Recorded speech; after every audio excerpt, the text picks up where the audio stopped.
Mara nyingine tena, mtazamaji wa The World News, katika kipindi hiki cha ulimwengu wa siasa, mimi ni Adam Hussein. Maafisa wa Marekani kwa sasa wanaamini kwamba ni bora kuiwekea mashinikizo ya kiuchumi Iran kuliko kuendelea na vita.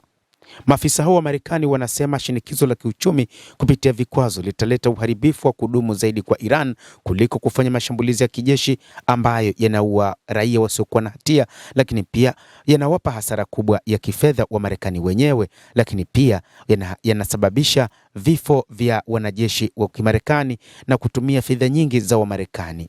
Hii ni kupitia shirika la habari la Axios ambalo limeripoti jana Jumanne ikitaja kile ilichokitaja kuwa mgogoro wa kiuchumi unaozidi kuongezeka ndani ya Marekani. Wa Iran wanataka kuacha kupigwa mabomu na wanataka pesa, afisa mkuu wa Marekani alisema, lakini hiyo ni karibu katika mpangilio wa kinyume. Wanataka pesa kwanza. Sasa hakuna namna, lazima tuache kuwashambulia, lakini tuwawekee vikwazo, anasema afisa huyo ambaye hakutajwa jina. Rais wa Marekani Donald Trump alisema Jumatatu kwamba Iran iliomba mazungumzo kuhusu makubaliano baada ya kusitisha mashambulizi mwishoni mwa juma kufuatia siku 13 za mashambulizi, huku Tehran ikikanusha madai hayo. Wapatanishi kutoka Oman, Qatar na Pakistan wanatafuta kusitisha mashambulizi ya vita kuwekwa kudumu. Pendekezo moja lingeipa Iran na Oman jukumu la kusimamia trafiki kupitia mlango wa bahari wa Hormuz uliotolewa kwa mfano wa mfumo unaotumika kwa mlango wa bahari wa Malaysia na Singapore, kulingana na ripoti hiyo.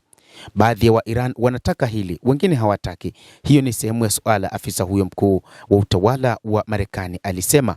Kulingana na shirika la habari la Axios, Iran inatafuta dhamana dhidi ya mashambulizi ya baadaye ya Marekani, upatikanaji wa mali iliyohifadhiwa na msamaha wa vikwazo. Trump anapinga kutoa makubaliano na anasisitiza Tehran kusalimisha nyenzo zake za nyuklia zilizosalia, ripoti hiyo ilisema. Afisa mmoja wa Marekani aliambia Axios kwamba vikwazo na vizuizi vya majini vitachukua muda mrefu zaidi ya kulipuliwa kwa mabomu kuishinikiza Iran, lakini hatimaye inaweza kuwa na ufanisi zaidi licha kuongezeka kwa hatari za kisasa kwa wa Republican na uwezekano wa bei ya juu ya mafuta ambayo inaharibu uchumi wa ulimwengu. Hata hivyo, maafisa wa Kimarekani wanaona njia pekee ya kuweza kupambana na Iran si kwa kutumia makombora na ndege zisizokuwa na rubani, bali ni kupambana nao kwa kutumia vikwazo. Wanawasihi Steve na Jared Kushner kwamba lazima wahakikishe hili linatekelezeka.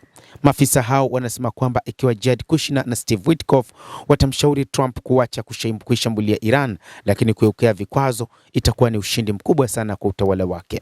Utawala wa Trump umeweka vikwazo kwa zaidi ya watu 1000, meli na ndege chini ya kampeni yake mpya ya shinikizo la juu inayolenga mauzo ya mafuta ya Iran, mitandao ya kifedha, ununuzi wa silaha na sekta za meli. Wakosoaji hata hivyo wanahoji kwamba si mashambulizi ya kijeshi wala shinikizo la kiuchumi huenda likailazimisha Iran kukubali matakwa ya Trump. Mchambuzi Brett Erickson alisema Iran ilipata wastani wa dola bilioni 23 katika mapato ya mafuta katika nusu ya kwanza ya mwaka na kupita makadirio ya bajeti.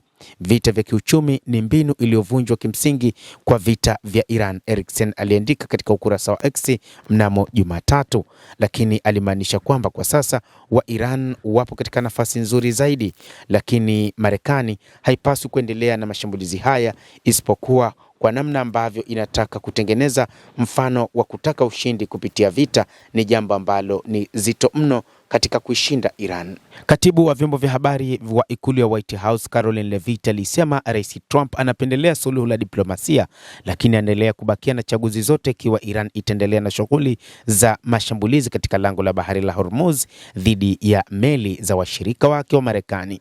Pamoja na vikwazo vilivyofanikiwa ambavyo vimedhoofisha uchumi wa Iran na siku 13 mfululizo za mashambulizi dhidi ya malengo ya kijeshi kujibu uchokozi wao wa mara kwa mara, itakuwa busara kwa Iran kufanyia kazi makubaliano yaliyofikiwa, alisema Levitt, vinginevyo wanajua kitakachotokea. Afisa mwingine wa Marekani alisema utawala huo uko tayari kufuata mashinikizo ya kijeshi au ya kiuchumi. rais ana chaguo la ushindi.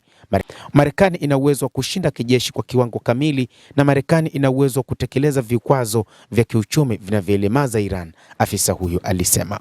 Endelea kutufuatilia, lakini usisahau kulike, kucomment, kadhalika kusubscribe channel yetu hii ili upate habari hizi kwa mapana kupitia The World News. Mimi ni Adam Hussein, endelea kuwa nasi wakati wote, endelea kutufuatilia ujue ni nini kinachojiri katika ulimwengu.